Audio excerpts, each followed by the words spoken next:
ఇప్పుడు మనం ద్వాదశ రాశుల్లో 2024వ సంవత్సరం 9వ రాశి ధనుస్సు రాశి వారి జ్యోతిష్య బలం ఎలా ఉందో, భూత భవిష్యత్తు వర్ధమానం ఎలా ఉందో, శ్రీ క్రోధీనామ సంవత్సరం ఉగాది ఘడియ మరి జాతక బలం ఎలా ఉందో మన జానకిరామ్ని అడిగి చూద్దామండి.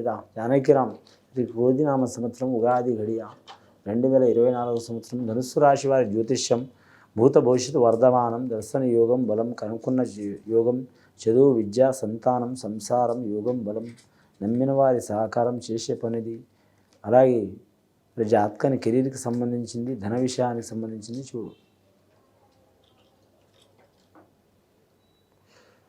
ధనుస్సు రాశి వారి జాతకంలో చెప్పాలంటే రాధాకృష్ణుడు వచ్చినండి, అలాగే మాత్రం పార్వతి పరమేశ్వరులు వచ్చినండి, ఆది దంపతులు వచ్చినండి వారి పేరు మీద. ధనుస్సు రాశి వారి మాత్రం చాలా వరకు శుభయోగాలు కలిసి వస్తాయండి. ఈ సంవత్సరం 2024 సంవత్సరం ఉగాది నుంచి 2024 సంవత్సరం లాస్ట్ అయ్యే ఘడియ 12 మాసాలు చాలా వరకు అద్భుతమైన ఫలితాలు ఉన్నాయి.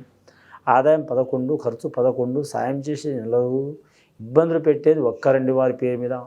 కానీ శని బలం మంచిగా ఉంది, వీరికి 3వ స్థానంలో శని ఉంది కాబట్టి చాలా వరకు కలిసి వచ్చే అవకాశాలు ఉంటాయి. నమ్మిన పని జయమవుతుంది. అలాగే వీరి జాతక బలంలో చూడాలంటే మాత్రం అంశబలం మంచిగా ఉంటుంది. కానీ ముఖ్యంగా వీరి జాతకంలో చూడాలంటే మాత్రం తరించిన కార్యం జయమవుతుంది. కానీ మాత్రం ముఖ్యంగా వాస్తుపరమైన ఏమైనా దోషాలు, చిక్కులు, చికాకులు ఉంటే విఘ్నేశ్వరుని ఆరాధన చేయడం చాలా మంచిదండి వీరి పేరు మీద. అన్ని విఘ్నాల కారకుడు విఘ్నేశ్వరుడు కాబట్టి అందరికీ వరాలు ఇచ్చే దేవుడు కూడా విఘ్నేశ్వరుడు. అలాగే ప్రతి కార్యంలో కూడా విఘ్నేశ్వరుడు ఇబ్బందులు పెడతారు కాబట్టి విఘ్నేశ్వరుని ఆరాధన చేయడం చాలా మంచిది. మంగళవారం రోజు చేయటం చాలా మంచిదండి. సిద్ధి, బుద్ధి, వరసిద్ధి వినాయక స్వామిని పూజ చేయటం చాలా మంచిదండి. సిద్ధి, బుద్ధి, వరసిద్ధి వినాయక స్వామిని పూజ చేయడం చాలా వరకు కలిసి వచ్చే అవకాశం ఉంది. అలాగే సత్యనారాయణ స్వామి వ్రతంని చేయటం చాలా వరకు శుభయోగం ఉంటుంది. కళ్యాణ విషయంలో కానీ లేదా మామూలు విషయంలో కానీ చేస్తే సొంతంగా కూడా చేసుకోవచ్చు. లేదా అంత శక్తి లేని వారు మాత్రం సామూహికంగా మాత్రం సత్యనారాయణ స్వామిని పూజ చేయాలండి. చాలా వరకు కలిసి వచ్చే అవకాశం ఉంటుంది. ఖర్చు తక్కువ ఉంటుంది, ఫలితం ఎక్కువ ఉంటుంది. అని ముఖ్యంగా వీరి జాతకంగా చూడాలంటే రాజకీయ నాయకులకు, సెలబ్రిటీలకు, కళాకారులకు అందరికీ చాలా వరకు మంచి ఫలితాలు, వర్గాలు, యోగాలు కలిసి వచ్చే అవకాశాలు ఉన్నాయండి. అన్ని రంగాల వారికి, అన్ని వర్గాల వారికి కలిసి వచ్చే అవకాశం ఉంది వీరి జాతక బలంలో. విదేశానంలో తిరుగు ఉండదు. గ్రహబలాలు మంచిగా ఉన్న వీరి జాతకానికి 100కి వీరి జాతకంలో 90% మంచిగా ఉందండి. 9 గ్రహాల్లో మాత్రం వీరికి 7 గ్రహాలు అనుకూలంగా ఉన్నాయి. ఒక గ్రహం అనుకూలంగా లేదు. ఒక గ్రహం సరి సమాన యోగ బలం ఉంది. వీరి జాతకానికి మాత్రం దృష్టి దోషం, రెండవది వాస్తు దోషం తప్పించి ఏ రకమైన ఇబ్బందులు ఉండవండి. ఒకవేళ పుట్టిన ఘడియ మంచి లేనివారు, అలాగే మాత్రం చాలా వరకు మాత్రం వారి పుట్టుక ఘడియలో ఇబ్బందులు ఉన్నవారు, అసలు చిక్కులు చికాకులు ఏమైనా ఉంటే మాత్రం ఖచ్చితంగా వారి జాతకంలో మాత్రం ఇందాక చెప్పినట్టు సిద్ధిబుద్ధి వినాయక స్వామిని పూజ చేయడం చాలా వరకు మంచిది. అలాగే మాత్రం శివపార్వతులను దర్శనం చేయడం చాలా మంచిది. కానీ మీరు జాతకంలో చూడాలంటే మాత్రం వేరే రాష్ట్రం, వేరే ప్రాంతం వెళ్ళాలనుకునే వారికి, ట్రాన్స్పోర్ట్ బదిలీ కావాలనుకునే వారికి ఉద్యోగస్తులకు కలిసి వస్తుందండి. నిరుద్యోగులు శుభవార్తలు వింటారు. వ్యాపారస్తులు తిరుగు ఉండదు. మరి ఏ వ్యాపారం చేసినా ముఖ్యంగా వీరి జాతకంలో చూడాలంటే మాత్రం వ్యవసాయ రంగంలో కూడా కలిసి వచ్చే అవకాశం ఉంది. పౌల్ట్రీ రంగంలో కూడా కలిసి వచ్చే అవకాశం ఉంది. షేర్ మార్కెట్ రంగంలో, స్టాక్ మార్కెట్ రంగంలో కూడా మాత్రం కొన్ని ఇబ్బందులు వస్తాయి, కలిసి వస్తుందండి. అలాగే వీరు జ్యోతిష బలంలో చూడాలంటే కంప్యూటర్ రంగంలో, ఖగోళ శాస్త్ర రంగంలో వారు కూడా కలిసి వచ్చే అవకాశం ఉంది. అలాగే మాత్రం వాహనదారులకు, ట్రాన్స్పోర్ట్ రంగం వారికి మాత్రం తిరుగు ఉండదు. ముఖ్యంగా మాత్రం వస్త్ర వ్యాపారం చేసే వారికి అధికమైన ఫలితాలు ఉంటాయి. స్త్రీలకు బ్యూటీ పార్లర్ రంగం సంబంధించిన వారు, అలాగే మాత్రం వస్త్ర వ్యాపారం రంగం సంబంధించిన వారు, ఆభరణాల వ్యాపారం సంబంధించిన వారికి మాత్రం చాలా వరకు అద్భుతమైన ఫలితాలు కలిసి వస్తాయండి.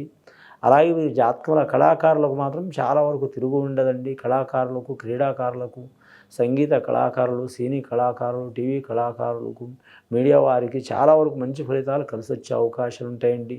డైరెక్టర్లు, నిర్మాతలు, అలాగే సినీ కళాకారులకు కలిసి వచ్చే అవకాశాలు ఉన్నాయి. మీరు జ్యోతిష బలంలో చూడాలంటే మాత్రం ముఖ్యంగా నిందలు కూడా చాలా వస్తాయండి, జాగ్రత్తగా ఉండాలి. అలాగే శ్రీ సరస్వతి మాత పుట్టిన నక్షత్రం మూలా నక్షత్రం వారికి చాలా వరకు శుభయోగాలు కలిసి వస్తాయండి. కానీ మాత్రం శుక్రుడు అధిపతి అయిన పూర్వాషాఢ నక్షత్రం వారికి కొన్ని ఇబ్బందులు వస్తాయండి, జాగ్రత్తగా ఉండాలి. ముఖ్యంగా వీరి జాతకంలో చూడాలంటే మాత్రం అన్ని వారాలు వీరికి అనుకూలమేండి. అందులో మాత్రం వీరికి మాత్రం ముఖ్యంగా మంగళవారం, శుక్రవారం, సోమవారం ఈ 3 రోజులు చాలా వరకు అనుకూలంగా ఉంటుందండి వీరి జాతక బలానికి. లక్కీ నెంబర్ 7 వస్తుందండి, 3 వస్తుందండి. గురు మహారదర్శ జాతకం వీరి జాతకానికి. కానీ మాత్రం సంతానకారకుడు, సంసార కారకుడు, కుటుంబ కారకుడు, ధనకారకుడు, విద్యాకారకుడు గురుగ్రహం కాబట్టి వీరి జాతకానికి ఎన్ని ఇబ్బందులు, చిక్కులు, చికాకులు వచ్చినా తట్టుకునే శక్తి ఉంటుంది వీరి పేరు మీద. రాజకీయ రంగంలో కానీ సెలబ్రిటీలకు చాలా వరకు అనుకూలమైన వాతావరణం ఉంటుంది. ప్రేమ వివాహం కోరుకునే వారికి మాత్రం కొద్దిపాటి ఇబ్బందులు ఉంటాయి, జాగ్రత్తగా ఉండాలి. అలాగే వీరి జాతకంలో చూడాలంటే మాత్రం వివాహ దోషం ఉన్నవారు మాత్రం ఖచ్చితంగా మాత్రం వీరు శివపార్వతుల్ని ఆది దంపతుల్ని దర్శనం చేయటం మంచిది.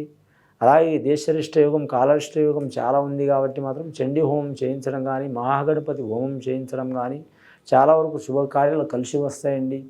కానీ మాత్రం అన్నదమ్ములతో విరోధాలు ఉన్నవారు, చిక్కులు చికాకులు ఉన్నవారు, దరిద్ర బాధలు ఉన్నవారు తొలగిపోయే అవకాశాలు ఉన్నాయి. పెద్దల ఆస్తి, కోర్టు కేసులు, చిక్కులు ఉన్నవారు, భూమి తగాదాలు ఉన్నవారికి తప్పకుండా మంచి ఫలితాలు కలిసి వచ్చే అవకాశం ఉంటుంది. అలాగే వీరి పేరు మీద స్త్రీల నుంచి పురుషులకు, పురుషుల నుంచి స్త్రీలకు సహకారం అయ్యే అవకాశం ఉంది.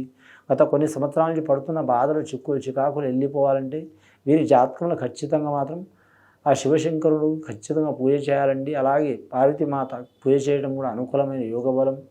కానీ మాత్రం శివుడికి అభిషేకం చేయించాలి, పార్వతీమాతకు పసుపు కుంకుమార్చనతో పూజ చేయించాలి, చాలా మంచిదండి. లక్ష్మీకళ యోగబలం ఉంటుంది. నమ్మిన వారు సాయం చేస్తారు. వారి మీద ఎసుంటి చిక్కులు చికాకుండా తొలగిపోయే అవకాశాలు ఉన్నాయి. 20 నుంచి 30 సంవత్సరాలు ఉన్నవారు కలిసి వస్తుందండి. 30 నుంచి 40 సంవత్సరాలు ఉన్నవారు కొన్ని ఇబ్బందులు ఉంటాయండి. 40 నుంచి 50 సంవత్సరాలు ఉన్నవారికి కుటుంబ సమస్యలు తీరిపోతాయండి. 50 నుంచి 60 సంవత్సరాలు ఉన్న వారికి చాలా శుభయోగం ఉంటుంది. 60 నుంచి 70 సంవత్సరాలు ఉన్న వారికి కొన్ని సంఘటనలు ఇబ్బందికరం ఉంటాయండి. ఇటువంటి సంఘటనలు, చిక్కులు చికాకులు వెళ్ళిపోవాలంటే కులదేవతను ఆరాధన చేయటం, కులదేవుణ్ణి ఆరాధన చేయటం, ఖచ్చితంగా శివపార్వతిని పూజ చేయటం చాలా మంచిది. ఇది విని చూసి ఆచరించే వారికి గొప్ప ఫలితాలు కలుగుతాయండి. శుభం భూయాత్.